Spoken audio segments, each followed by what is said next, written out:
Garden tour, 2009, June 10th. So this is the right side garden.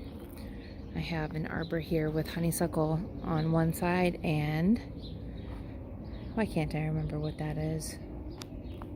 You all know what that is. Wisteria. On the right, that has not bloomed yet. I have a raised bed here of strawberries that I grew from seed. They're interesting types of strawberries. I just can't remember what they are right now. That is a Honeycrisp apple tree that has never flowered nor fruited. And as I scroll this way, I have aronia berries right there, that bush. Lots of perennials. I actually spread a packet of seeds from Honey Nut Cheerios around this asparagus bed that's full of weeds right now, and some asparagus, but a lot of the asparagus died. And then the perennials came this year literally with a vengeance. It is insane how many perennials are all around. I've got some marshmallow growing there and there. Let's start this way. That is another Honeycrisp apple tree that flowered when I planted it. It was flowering like 3 years ago. The deer came in the yard before the garden was netted, and the deer ate all of the flowers, and it has not flowered since. So kind of a waste of space. In these 3 raised beds here, I have bush beans. In that bed on the ground there, I have carrots that I just, I separated. They were just way too many carrots in there, which really killed me to pull all of those carrot seedlings out. I just don't have another place to put them, or I would have tried to transplant them. This is my peach tree.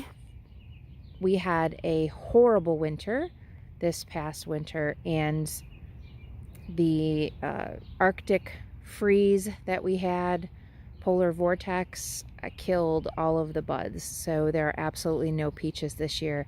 I struggle with that peach tree anyway because I can't get it to grow normal sized peaches yet. Maybe it's just still too young. I think this is its 5th year being planted. I don't know. So here is the the tomato bed. I also have random tomatoes elsewhere just because I grew so many tomatoes this year. I sold some, gave away like 45 tomato plants. I just don't have enough room. So as we walk back here, we have garlic that was planted in the fall right there. It's looking phenomenal. These are volunteer potatoes. They came up in a compost heap. My compost obviously wasn't hot enough, and so I just decided to plant them.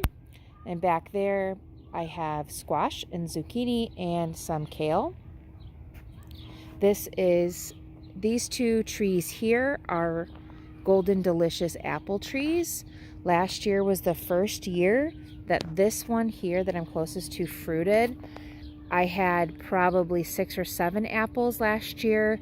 The squirrels took every single one of them. So this year I'm gonna have to do something. There's a lot more this year than last year. And then that tree is fruiting for the first time. I'm excited because I thought the polar vortex would have killed everything. So in this really cool thing I've got here, this is 2 cattle panels. My son built these beds for me here on the ground. I have pole beans that are going to grow up them, and I have some kohlrabi that I think I didn't plant deep enough because it looks like the bulb is growing in the wrong place. Anyway, so that's pole beans and kohlrabi and some volunteer plants I think from last year on the other side. It might be melons. I don't know. Something's coming up there. I don't know what it is. We have maple seedlings all over the garden right now. It's driving me absolutely out of my mind. I cannot pick. It's like I pick 150 of them and 150 show up again. So there's a couple more tomato plants, 3 more tomato plants, and rhubarb that I harvested this year for the very first time and made strawberry rhubarb jam.